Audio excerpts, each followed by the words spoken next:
Mesdames, Messieurs, bonsoir. Bienvenue à toutes et à tous dans cette session d'information sur la télévision Labari en ce dimanche 2 juillet 2023. D'abord, toutes nos excuses pour le retard accusé dans le démarrage de cette session d'information. Et comme tous les dimanches, nous recevons un invité sur ce plateau. Aujourd'hui, il s'agit de M. Hamma Hamadou. Il est le secrétaire général adjoint du parti politique PJP Génération Doubara, le parti politique de l'ancien chef de l'État, le général Salou Jibo. M. Hamma Hamadou, bonsoir. Bonsoir. Merci d'avoir accepté l'invitation de la télévision Labari. Nous allons essentiellement parler avec vous des dernières élections législatives partielles pour l'élection des députés de la diaspora, la 9e région administrative de notre pays, une élection à laquelle votre formation politique a pris part. Merci vraiment d'accepter de répondre à nos questions dans quelques instants. C'est moi qui vous remercie. Le Hajj 2023, les rites ont pris fin à la Mecque. Les 16 000 pèlerins nigériens ont donc accompli ce 5e pilier de l'islam. Parmi ces 16 000 pèlerins, il y a ceux de l'agence Hambali Voyage. Les responsables de la dite agence sont satisfaits des conditions dans lesquelles leurs pèlerins ont pu effectuer ce rite. Je propose à cet effet de suivre le commentaire de notre confrère de la télévision Canal 3 Niger, Seni Amadou. Convoyés avec brio et dans les temps par la compagnie aérienne Max Air, tous les pèlerins de l'agence de voyage Hajj et Umrah Hambali Voyage ont effectué le 5e pilier de l'islam dans la sérénité sur les terres saintes de l'islam. De Médine à la Mecque, en passant par Mina, Arafat, Muzdalifa, Jamarat, ces pèlerins ont bouclé le périple de la Umrah puis du Hajj, à savoir le Tarwaf et Safa da Marwa, sans oublier l'ascension du mont Arafat, tout comme le rituel de la lapidation et l'immolation de leur animal de sacrifice. Tous ces rites ont été effectués selon la tradition du prophète Mohammed, paix et salut de Dieu sur lui, sous la supervision des encadreurs de l'agence. Depuis hier soir, vendredi 30 juin, tous les pèlerins de l'agence Hambali Voyage sont revenus à la Mecque après le périple Mina, Arafat, Muzdalifa puis Mina. Ils ont fait tous les rites et ils sont rentrés à la Mecque où ils sont en très bonne santé. Tout le staff de Hambali Voyage présent en terre sainte de l'islam, sous la houlette du directeur général, l'honorable Bachir Harouna Hambali, était aux petits soins des pèlerins pour leur offrir également le meilleur des hébergements et des restaurations. Bien avant le pèlerinage, il y a eu des missions de prospection des hébergements. Donc nous avons, au niveau de notre agence, et nous avons été à Médine, à la Mecque, pour réserver les hôtels.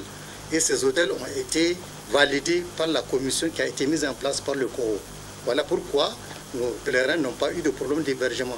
Tous les hôtels que nous avons réservés ont été validés par la commission chargée de l'hébergement au niveau du COO. Des pèlerins qui étaient totalement à l'abri du problème de manque de tentes relayés sur les réseaux sociaux. Ça n'a pas concerné nos pèlerins. Tous nos pèlerins ont été bien hébergés et ils ont été bien restaurés. Donc cette situation n'a pas en tout cas impacté les pèlerins du Hambali Voyage. Dans la répartition des places, nous avons eu la chance de figurer en bonne place sur la liste des agences qui devraient être logées les premières. À l'heure du premier bilan, tout en souhaitant un bon retour à tous les pèlerins, le directeur général adjoint de Hambali Voyage a tenu à féliciter en tout cas les autorités de la République pour la très bonne organisation du Hajj cette année.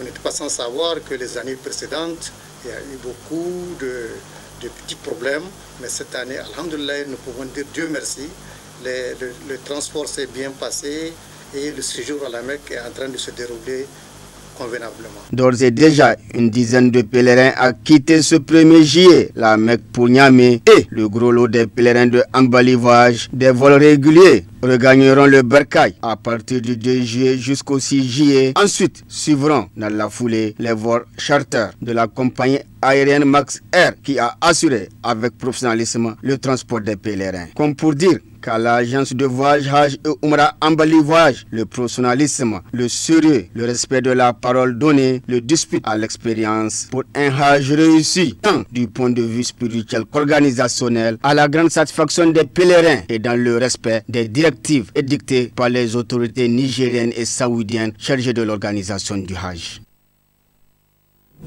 Toute autre chose qui a marqué ce week-end-là, il s'agit notamment du football avec, vous le savez, la CAN des moins de 23 ans qui se joue au Maroc, donc Maroc 2023, une CAN à laquelle notre pays prenait part jusqu'à hier soir. En effet, l'équipe nationale de la catégorie était dans le cadre des matchs de poule face à l'équipe malienne, les Aiglons. Une victoire assurerait donc au MENA national une qualification pour les demi-finales et donc pour les prochains Jeux olympiques, mais malheureusement, face aux Aiglons, l'équipe nationale a perdu 2-0. C'est tout de même une performance selon le coach, l'entraîneur national de cette équipe des moins de 23 ans, Zakariaou Ibrahim, interrogé par notre envoyé spécial au Maroc, Ibrahim Abdou Tikire. C'est vrai, nous avons été éliminés en quart de finale par le Mali, alors qu'on croyait beaucoup à cette qualification pour les JO et finir parmi les 4 premiers. Malheureusement, ça a été très dur. C'est vraiment des sentiments de déception qui nous animent en ce moment. Mais il faut reconnaître qu'il n'y a pas de regret. Parce que vraiment, on a tout donné. On a tout donné de cette compétition du début, dès les préliminaires jusqu'à cette qualification. Pour moi, je crois que vraiment, on a donné une bonne image, n'est-ce pas, du Niger. Et nous sommes très déçus, en tout cas pour le peuple nigérien qui nous a beaucoup soutenus. En tout cas, il faut reconnaître que le meilleur reste à venir. Avec cette génération, en tout cas, si on arrive encore à travailler davantage, trouver des grands matchs amicaux, et moi je suis convaincu que le Niger peut aller loin dans n'importe quelle compétition à l'avenir. En tout cas, en tant que sélectionneur des équipes de U20, comme je l'étais il y a 10 ans de cela, et aujourd'hui les U23, moi je crois que c'est la pépinière en tout cas de l'équipe A. Il faut juste les recadrer, continuer à travailler avec eux, vraiment les pousser vraiment à être beaucoup plus professionnels. Donc moi, en tout cas, mon sentiment est optimiste quant à vraiment à l'avenir du football nigérien à travers cette jeunesse vraiment très talentueuse. Je reconnais cela. C'est vrai, nos attaquants n'ont pas été très performants. Vraiment, ça a été vraiment un handicap qui a un peu déséquilibré, n'est-ce pas, notre équipe. Bon, ce n'est que partie remise. Maintenant, il y a une sélection des U20, il y a une sélection des U17. Mais on va voir même avec ceux qui sont là, s'ils arrivent à trouver en tout cas des bons clubs, des grands clubs, ils peuvent encore travailler pour être beaucoup plus efficaces devant les buts. Nous sommes créés beaucoup d'occasions et dans ce tournoi-là, on sort avec un seul but. Voilà, c'était donc l'entraîneur des moins de 23 ans, les joueurs de l'équipe nationale de football, Zakariaou Ibrahim, hier après la défaite face au Mali, 2-0.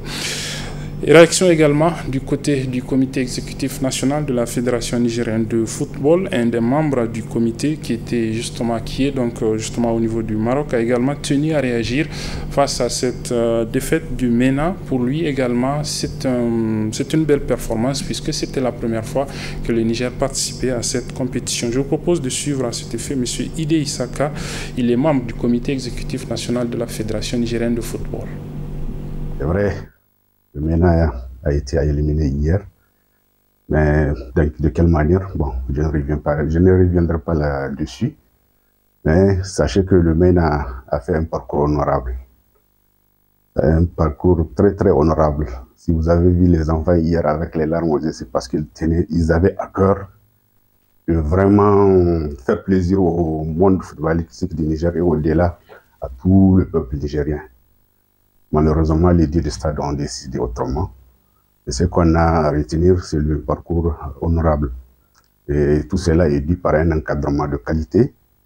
Et les conditions de préparation qui ont été mises à notre disposition après un stage de pratiquement 3 semaines, nous avons abordé la compétition dans de très bonnes conditions après un match nul, une victoire et voilà, hier on s'est fait éliminer par le Mali. Et tout ce qu'il y a à retenir, c'est vraiment un parcours honorable. Ces enfants doivent être vraiment, ils sont à féliciter et ils sont vraiment à encourager aussi d'aborder dans ce sens parce que ils avaient mouillé le maillot. Mais malheureusement, sur un fait de jeu, bon, on a été éliminé. Mais tout ce qu'il y a à dire, c'est qu'on a fait un parcours honorable. Et les Nigériens doivent vraiment être fiers. Voilà, donc les réactions du staff technique de l'équipe nationale des moins de 23 ans, mais aussi de la Fédération nigérienne de football après cette prestation de l'équipe nationale de moins de 23 ans, MENA U23, donc à l'issue de cette rencontre qu'ils ont livrée hier soir face à l'équipe nationale du Mali de la même catégorie. Nous en venons donc à notre invité, M. Hama Amadou. Je disais qu'il est le secrétaire général adjoint du parti Génération Doubara, le PJP, la formation politique de l'ancien chef de l'État Salou Jibo. Monsieur Légi, encore une fois, merci d'avoir accepté l'invitation de la télévision Labari pour parler donc de ces élections législatives partielles qui sont tenues le 18 juin dernier. Mais avant de venir à ça, je sais que vous êtes un grand amateur de football. Un mot sur ce parcours des jeunes des moins de 23 ans à la CAN de la catégorie au Maroc. Merci de l'occasion que vous me donnez de donner un point de vue sur ce sujet. La première des choses que je voudrais dire à ce niveau, c'est que le parcours des jeunes espoirs est un parcours encourageant sur tout le processus de cette compétition jusqu'à ses phases finales. Après, on ne peut qu'être déçu du résultat parce que l'objectif, c'était que nos jeunes puissent qualifier notre pays pour les JO de Paris 2024. De ce point de vue, nous pouvons dire que nous sommes déçus, mais il faut encore être relatif parce que je pense que nous sommes à notre niveau. Nous sommes juste ces résultats nous prouvent que nous sommes à notre niveau, dans la sphère continentale. Tout se justifie aussi quelle est l'organisation qui est autour de tout cela, quels sont les moyens qui ont été mis à la disposition des jeunes, quel travail nous avons effectué avant d'arriver à cette phase finale. Et bien, c'est ce résultat qui nous donne une indication de ce qui nous manque pour être dans les quatre premiers. Ok, voilà. Et donc il faut donc travailler à l'avenir. Forcément, toute œuvre humaine est quelque chose de perfectible. Nous sommes une nation, nous avons du talent, et je dirais même des talents un peu partout. Maintenant, du talent, il ne suffit pas. Le talent, c'est comme du diamant brut. Lorsqu'il n'est pas transformé en bijoux ou en horlogerie, il ne sert pas à grand-chose. Nous devons donc faire en sorte que nos talents puissent être polis et donc pour être vendables, pour être vraiment...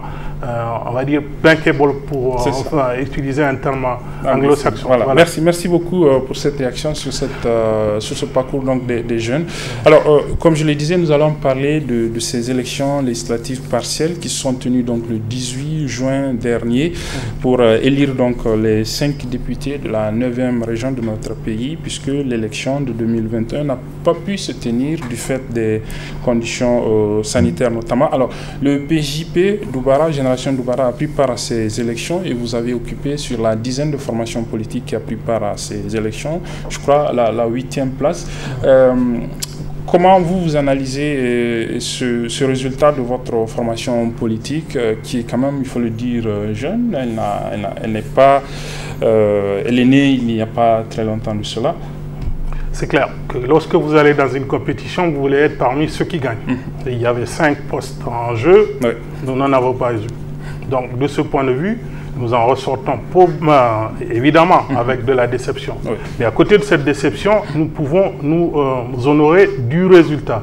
Parce que, comme vous l'avez dit, nous sommes une très jeune formation et c'est notre première compétition, on va dire législative, même s'il y a eu une compétition sur la juridiction du Niger. Voilà.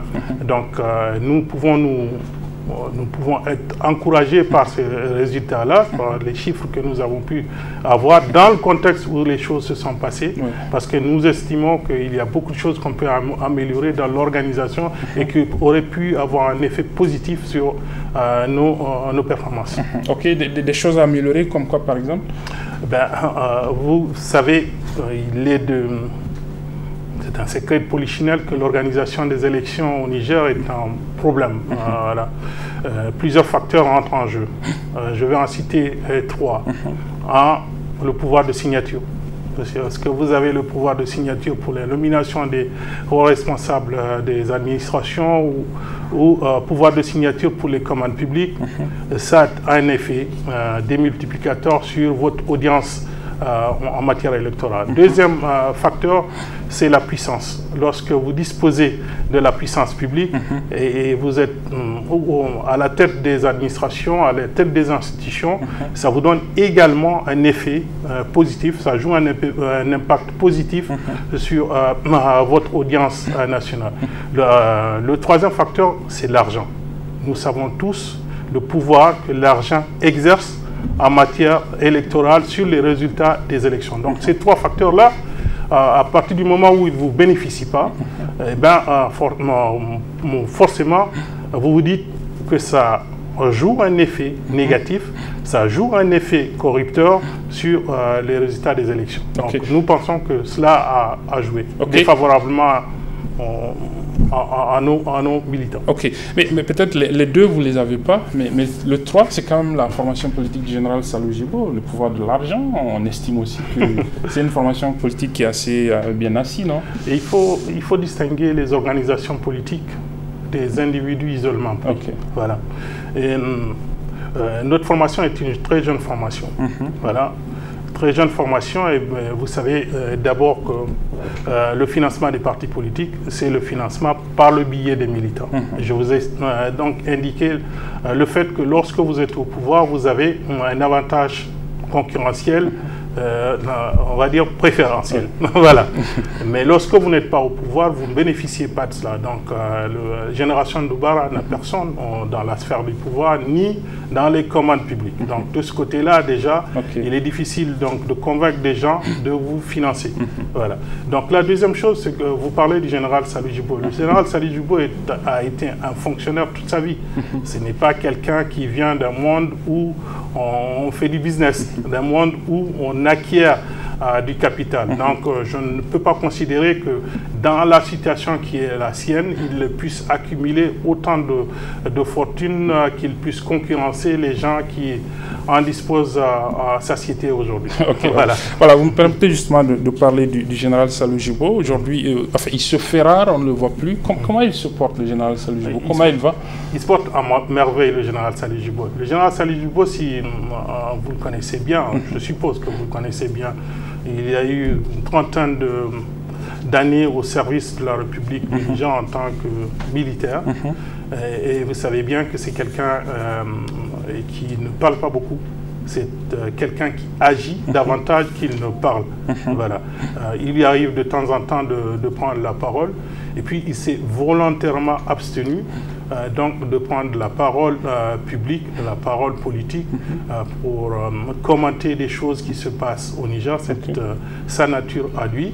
Et il a, on va dire, été même contagieux avec l'organe dirigeant du parti. Ok, c'est une bonne posture, vous estimez, pour quelqu'un qui aspire à diriger, que des choses se passent, puisqu'il ne manque pas de choses à commenter dans l'actualité politique et sociale de notre pays, mais qu'on ne l'entende pas. Vous pensez que c'est la meilleure posture pour quelqu'un qui aspire à diriger le pays? Enfin, il l'a déjà dirigé. En politique, vous avez plusieurs options. Vous pouvez tous les matins, devant les médias, vous commenter l'actualité comme un journaliste. Ou alors vous pouvez dire, bon ok, moi je vais avoir une posture responsable. Je ne suis pas commentateur, je suis un acteur. La différence, c'est à ce niveau. Le général a souhaité être un acteur davantage qu'un commentateur de l'actualité. Mais ce n'est pas pour autant qu'il n'a pas d'idées, ce n'est pas pour autant qu'il n'a pas d'opinion. Ses idées et ses opinions, il les passe à son parti politique. Il y a des gens qui sont chargés de la communication au sein du parti. Et il leur revient de dire ce que le parti entend dire. Maintenant, si c'est un avis personnel du citoyen général Salou Djibo que quelqu'un demande, ça c'est possible qu'il prenne la parole en tant que citoyen pour dire les choses. Mais en tant que responsable, il fait partie d'une organisation, il fait confiance à cette organisation pour relayer ses idées, sa pensée, ses paroles. Sauf que même l'organisation n'est pas souvent entendue sur beaucoup de choses qui se passent actuellement, sur la gouvernance, de façon générale, on n'entend pas beaucoup parler du PJT. Mais le problème, c'est quoi? Regardez la sphère politique du Niger. Vous parlez où? Vous parlez devant les médias, mais comment pouvez-vous parler devant les médias lorsqu'on ne vous invite pas? Voilà, vous restez à l'écart. Vous ne pouvez travailler qu'avec des réseaux sociaux et autres. Là, puisque c'est libre, chacun devant son terminal, il envoie des informations, fait des commentaires audio, vidéo ou des textes.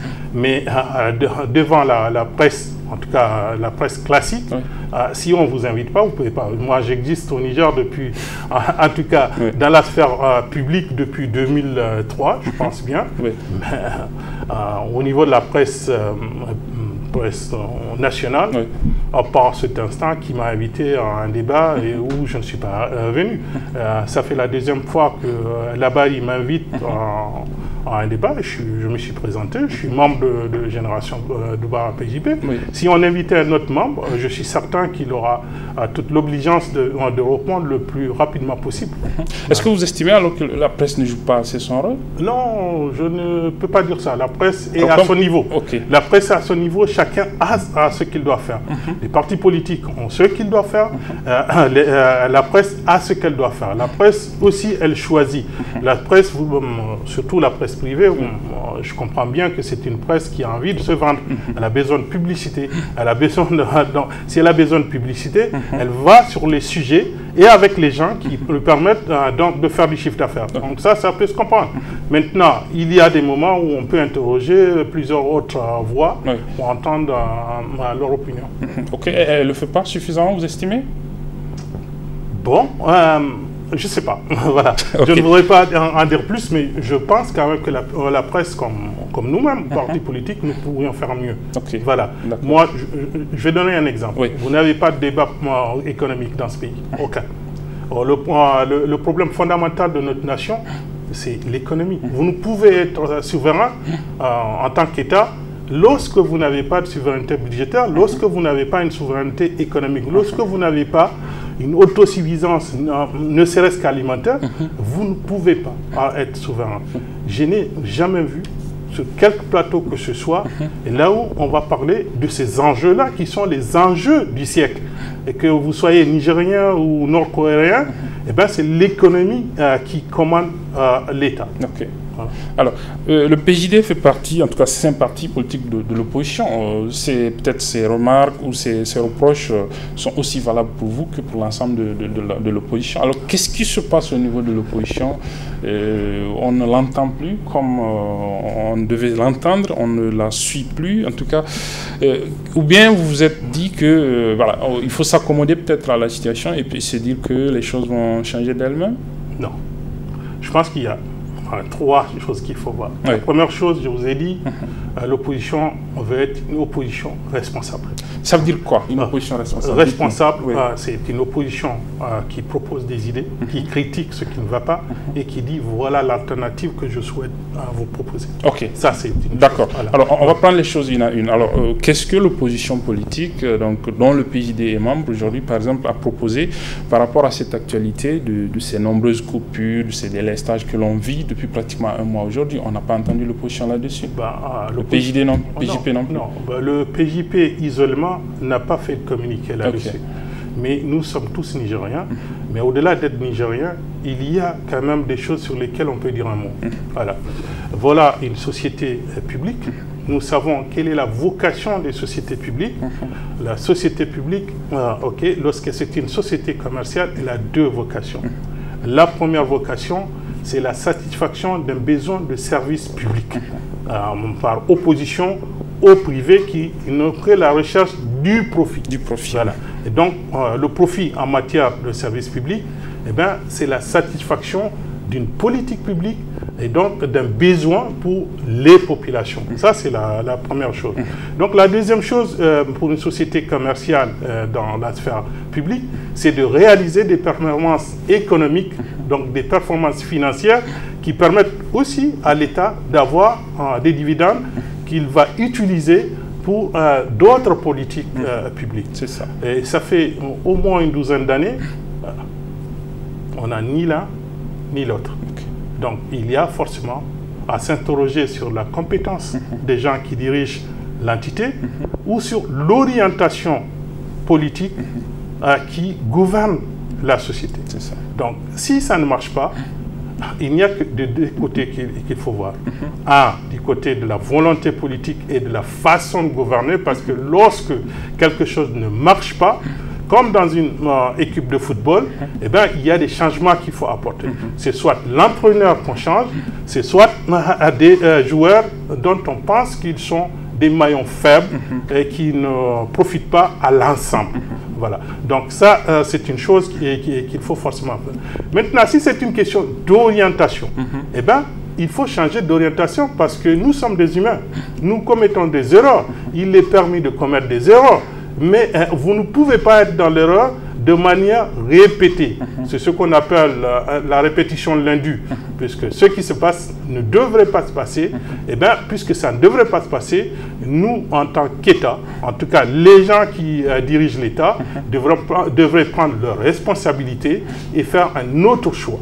Voilà ce que nous disons en tant que génération Doubara. Et je pense que l'opinion est la même lorsque vous interrogez d'autres acteurs de l'opposition politique et même le citoyen lambda. Ok, vous étiez en train de développer, quand je vous ai interrompu, sur la posture actuelle de l'opposition, son silence sur beaucoup de choses qui se passent. Et on a même récemment suivi le chef de l'État, Bazoum Mohamed, lorsqu'il a accordé une interview à un journal international, qu'il se satisfaisait plus ou moins de cette posture de l'opposition. Est-ce que le citoyen militant de l'opposition peut comprendre justement ça? Il y a deux temps dans le jugement qu'on peut faire. En premier temps, avant qu'on ait une organisation maintenant qui est de l'ordre institutionnel de l'opposition, et puis le temps après que cette organisation-là a été mise en place. Donc il y avait des choses qui se passaient précédemment. Il est vrai qu'il se passe moins souvent maintenant parce qu'il y avait beaucoup de déclarations qui étaient faites, mais dont l'écho n'a pas eu d'impact du point de vue de l'opposition. Toutes ces déclarations-là, toutes ces critiques, on n'a pas vu l'impact que ces déclarations et ces critiques ont eu sur la décision politique et sur le bien-être des Nigériens. Maintenant, il y a une organisation institutionnelle qui est mise en place, qui est en train d'être mise en place parce que les organes ne sont pas totalement installés. Et donc, nous avons eu, je pense, on va dire l'intelligence d'attendre que les choses se mettent en place au lieu de faire des déclarations à la va-vite, ici et là, sans coordination. Nous avons souhaité que les choses se passent dans le bon ordre.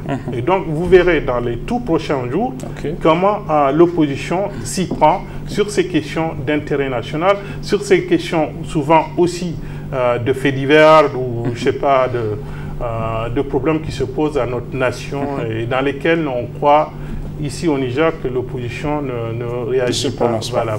Tout à fait. Alors, peut-être que vous avez, dans ce qui va venir dans le futur, vous avez peut-être aussi l'assurance que cette fois-ci, ça va avoir des échos ou pas? Puisque vous réfugiez derrière le fait qu'il n'y ait pas d'échos pour ne pas... Au moins, elles auront le mérite, les prises d'opposition auront le mérite d'avoir été faites, au moins, par principe. Je suis d'accord avec vous. Mais là, permettez-moi de vous dire, c'est comme si on mettait toute la responsabilité du crime sur la victime. Voilà. C'est comme cela que je conçois la chose. L'opposition n'est qu'un acteur de la vie politique. La vie politique nigérienne, elle est large, elle est différente, elle est diverse. L'opposition politique essaie de faire son bout de chemin. Ce qu'elle essaie de faire, elle a deux voies possibles pour le faire, c'est avoir une voie qui soit dans la République, en déniant les règles de la République, protester, me critiquer, et puis transmettre aux autorités qui dirigent ses complaintes. Ça, elle le fait, je pense, d'ailleurs de manière intelligente. Il y a une autre voie, c'est la voie qui consiste à dire, bon, ok, on fait l'insurrection. C'est une voie. Elle n'est pas dans la Constitution. À moins qu'on ne soit dans la situation où des ordres manifestement illégaux deviennent d'une amplitude telle que les citoyens ne devraient pas obéir aux services publics, aux autorités publiques. Voilà. Pour l'instant, l'opposition pense que ce n'est pas forcément la bonne méthode, parce qu'on a besoin de calme pour pouvoir travailler. Nous avons besoin au Niger que les gens se parlent. On a besoin qu'on s'écoute, que le pouvoir écoute toutes les franges de la population, pas simplement les partis politiques, mais surtout les partis politiques, parce que c'est leur rôle voilà, de parler. On a besoin que les gens se parlent. Les choses ne vont pas dans le bon sens. Il y a plusieurs klaxons que nous avons fait transmettre au gouvernement. Nous avons l'impression que le gouvernement nous mène droit dans le mur tout en klaxonnant. Voilà. Donc nous pensons qu'il y a des choses à faire, mais il n'y a que deux voies lorsque vous êtes en la République. La voie pacifique, la voie intelligente, la voie mais qui doit être ferme et qui doit être résolue. Et puis une voie qui consiste dans l'insurrection ou dans des... comment dirais-je, dans des actions factueuses et autres. Ce n'est pas le choix que l'opposition a fait pour l'instant. D'accord, on va revenir justement à ces partiels. On le disait que le PJP d'Oubara a occupé le 8e rang, on va dire, sur la dizaine de formations politiques. Alors, il y a eu beaucoup de questions autour de ces législatives partielles, notamment l'opportunité même de les organiser. Apparemment, les partis politiques sont tous d'accord qu'il fallait les organiser, même si le mandat, normalement, jusqu'à en tout cas ceux que les juristes spécialistes se prononcent, il ne reste que 2 années pour ces députés qui seront élus. Est-ce que c'était opportun de les organiser, ces élections? Malgré tout, vous êtes allé à ces élections. Peut-être cela concourt aussi de tout cela, de ce qu'on dit de l'opposition aussi. Non, mon point de vue... Est-ce que c'était pertinent vraiment d'organiser voilà, ces élections? Là, vous dites deux choses différentes. Il y a l'opportunité et la pertinence. Ça. Voilà. En termes d'opportunité, il y a toujours opportunité d'avoir des élus. Toujours. Et parce que c'est ce qui est fixé par la Constitution et nos textes. Voilà. Donc, de ce point de vue, on ne peut pas dire qu'il n'y a pas opportunité d'organiser des élections pour élire les députés qui représentent notre diaspora. Voilà. Ça, c'est une question. Maintenant, il y a un coût d'opportunité. La question du coût d'opportunité. Est-ce que, en le faisant maintenant, la charge que nous supportons n'est pas plus forte que le bénéfice que nous avons à avoir ces députés. Ce d'autant plus qu'ils ne changent pas l'équilibre des pouvoirs. S'ils changeaient l'équilibre des pouvoirs, la question du coût de l'opportunité ne se pose pas. Donc, de ce point de vue, vous pouvez vous poser la question.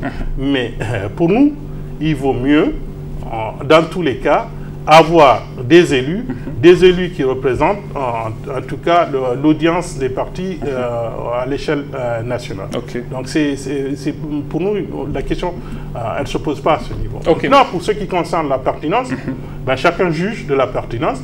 Moi, à mon niveau personnel, je pense qu'il est pertinent de le faire parce que nous avons eu un cas précédemment, dans la mandature passée, il y a eu des élus qui étaient décédés, non pas de la diaspora, décédés, qui devaient être remplacés, qui ne l'ont pas été, puisque leur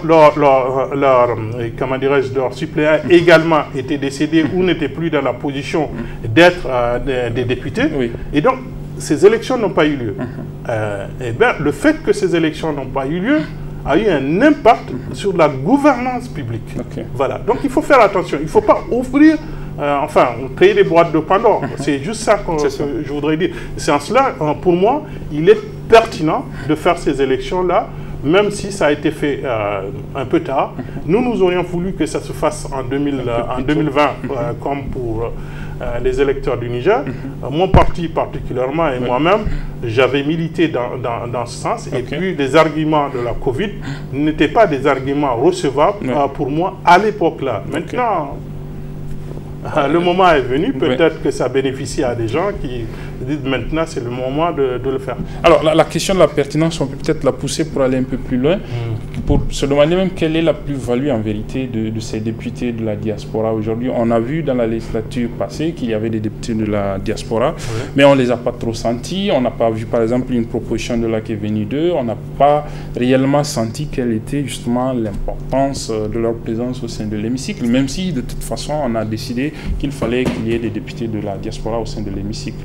La question ne concerne pas simplement les députés de la diaspora, mais le sujet aujourd'hui de la discussion, c'est les députés de la diaspora. Je vais vous donner une indication assez simple.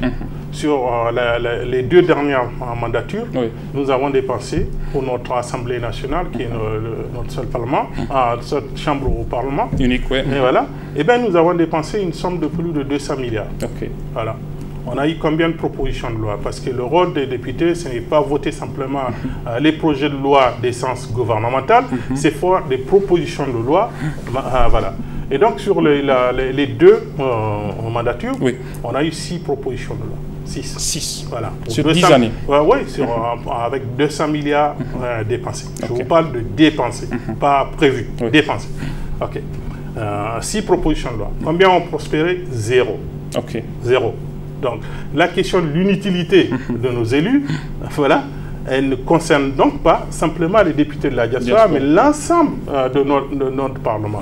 Maintenant, pour en revenir aux députés de la diaspora à proprement parler, le problème que je vois, je suis d'accord avec vous, je n'ai pas vu de proposition de loi qui améliore les conditions de vie de nos Nigériens dans la diaspora. Je vais donner 3 à 4 exemples très simples de sujets qui ne méritent pas qu'on aille demander l'argent à l'État du Niger, mais sur lesquels les députés de la diaspora auraient dû faire des propositions. Ils n'ont pas fait ces propositions parce que vous savez que nos parlementaires nous disent aujourd'hui, on a une difficulté lorsque nous faisons une proposition de loi. Le gouvernement nous dit que dès qu'il y a une incidence fiscale, je ne peux pas. Ça alourdit les charges publiques, voilà. Mais ils n'ont pas été capables de proposer des recettes qui compensent ces charges-là pour respecter les articles de la Constitution de la République du Niger. Mais donc, j'en viens à mes 3 sujets. Aujourd'hui, vous savez, lorsque vous êtes un citoyen nigérien, né dans la diaspora, pour avoir un acte de naissance nigérien ou un certificat de nationalité nigérien, je vous dis bien acte de naissance ou certificat de nationalité nigérien, lorsque celui qui est né au Niger paiera 1500, vous êtes obligé de payer 5000 francs. Pourquoi cette différence? Ça, un député de la diaspora pouvait être porteur et ça ne coûte rien à quiconque, puisque l'État du Niger n'enlèvera pas un franc. Le papier et l'imprimante sont là à la justice pour délivrer ces papiers, de ces documents-là. Deuxième chose, lorsque vous avez besoin d'un passeport, un passeport, lorsque vous êtes à l'étranger, le passeport, il vous coûte 2 à 3 fois plus cher que le passeport délivré à un Nigérien qui réside au Niger. On peut me dire, il y a la question du coût de transport du passeport. Voilà, entre votre demande et le moment où on vous transmet votre passeport au lieu où vous résidez, dans le pays d'accueil. Mais le problème n'est pas là.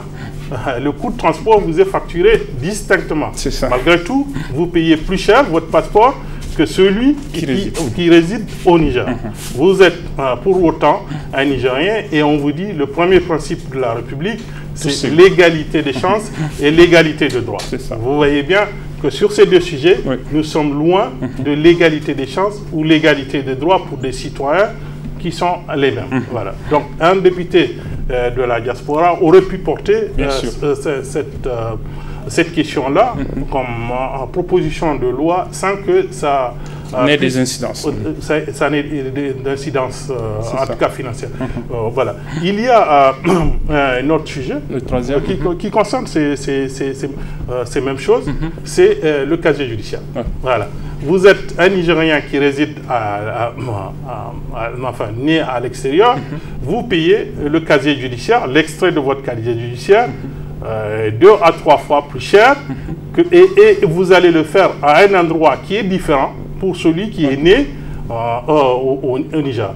Ceux qui sont nés au Niger vont dans les tribunaux d'instance et ceux qui sont nés à l'extérieur vont à la cour d'appel. Et le prix de délivrance de cet extrait est évidemment différent. Il est plus élevé pour celui qui est né à l'extérieur et moins coûteux pour celui qui est né au Niger. Pour autant, on vous parle de l'égalité des chances et de l'égalité des droits à la République du Niger. Donc ça, ce sont déjà 3 sujets sur lesquels je pense qu'il n'y a pas d'argent à dépenser parce que lorsqu'on demande à l'État d'agir de manière législative, souvent il prétexte les questions comptables, donc les questions de sous, mais là, on n'a pas besoin de sous. Maintenant, il y a des sujets sur lesquels il faut de l'argent. Dématérialiser ces choses, permettre aux gens de faire la demande où qu'ils soient de la même façon, dans les consulats ou sur leur poste comment dirais-je, informatique, leur écran, leur smartphone. C'est possible dans certains pays. Ça, il faut l'argent parce qu'il faut l'organisation de l'État du Niger pour que ce soit possible. Le système voilà. Exactement. Alors, pour terminer cet entretien, M. Hamamadou, alors, un des sujets récents de l'actualité sur lequel on a vu qu'il y a eu beaucoup de commentaires, c'est la Constitution qui a été modifiée au niveau du Parlement pour que justement l'hymne national du Niger soit changé, que ça devient désormais l'honneur de la patrie, ce ne sera plus la nigérienne. On attend bien sûr que le chef de l'État promulgue donc cette nouvelle constitution. Alors un mot là-dessus pour vous en tant qu'acteur politique, mais simplement en tant que citoyen sur cette hymne qui a été changé. On a vu tous les commentaires qui ont suivi. Alors un mot là-dessus. 3 petites choses. Ok. La première, d'abord, je fais partie de ceux qui pensent que notre hymne devrait être adapté à notre condition actuelle. Donc, la nigérienne. Voilà, que nous changions d'hymne, j'étais favorable. Okay. Voilà, je pense que l'hymne doit correspondre à l'esprit du peuple. Voilà. Donc ça, c'est un sujet, pour moi, je vous ai donné mon opinion. Okay. La deuxième chose, c'est les conditions dans lesquelles ça a été fait. Voilà. Des dispositions constitutionnelles sont modifiées. Elles sont modifiées en tout cas avec une trop grande facilité. Comment cela a été fait, ça m'interroge. Donc moi, je m'interroge sur les conditions dans lesquelles ça a été fait. Ensuite, la qualité de l'hymne. Je ne voudrais pas être toutologue. Moi, je ne suis pas un écrivain, je ne suis pas vraiment un spécialiste. Voilà. Pour moi, en tout cas, ce que j'ai appris de ce que c'est qu'un hymne, qu'il soit national ou pas, c'est quelque chose qui doit aller dans l'essence du groupe humain, donc d'une société. Il faut que l'hymne touche les esprits, les sens et parle aux citoyens. Il s'agit d'un hymne national. Et un hymne national, on sait bien que c'est un chant, enfin un texte ou un poème lyrique qu'on chante. On peut le danser quand on veut, mais ça doit parler à nos sens, ça doit parler à nos esprits, ça doit parler en profondeur, ça doit nous dire quelque chose, ça doit nous renvoyer à quelque chose. Ce que nous sommes, ce que nous avons été, nos ancêtres, voilà, le territoire que nous occupons, quelles sont les valeurs communes. Je pense que c'est cela que nous voulons en voir dans un hymne national tel que nous le souhaitions. Il y a une partie de ces choses-là qui figurent dans ce hymne. Il faut rendre hommage aux gens qui ont écrit le texte. Ils ont pris en considération une partie de ce que devrait être un hymne national, mais je pense que ça manque, en tout cas lorsque les premiers éléments qui ont été fournis, parce qu'après, il faut voir dans quel contexte la musique est faite, parce que la musique aussi, elle joue, voilà, puisque le lyrisme, c'est aussi important que le texte écrit, quoi, voilà. Donc vraiment, c'est cela qui me semble être encore quelque chose de perfectible dans l'hymne qui a été en tout cas proposé au Parlement et qui a été voté par notre Parlement dans les conditions où ça a été voté. Bon, de toute façon, il reste une œuvre humaine, on peut toujours la critiquer. Oui, c'est une erreur humaine, mais le problème, c'est que j'ai entendu des gens dire déjà, dès que nous arrivons au pouvoir, nous le changeons. Moi, je ne voudrais pas qu'un hymne national soit comme une chemise. Bien sûr. Non, un hymne national, ça doit être quelque chose de sérieux. Et quelque chose de sérieux, ça ne change pas tous les 10 ans. Bien sûr. Tous les 10 jours. Bien sûr. Il faudrait que nous entendions de quel texte, de quelle forme de musique nous voulons, et puis une fois pour toutes, et puis qu'on continue au moins sur une certaine durée. Voilà. Mais vraiment, essayer de changer un hymne national tous les matins, je ne pense pas que ça contribue à faire de nous, Nigériens, des gens sérieux. Voilà, merci beaucoup, M. Hamamadou. Je rappelle que vous êtes le secrétaire général adjoint de la génération PJP d'Oubara, la formation politique de l'ancien chef de l'État, le général Salou Jibo. Merci vraiment d'accepter de passer sur le plateau et parler de ces élections et bien d'autres sujets. C'est la fin de ce journal, mesdames et messieurs. Merci de l'avoir suivi et très bonne suite de nos programmes sur la télévision Labari.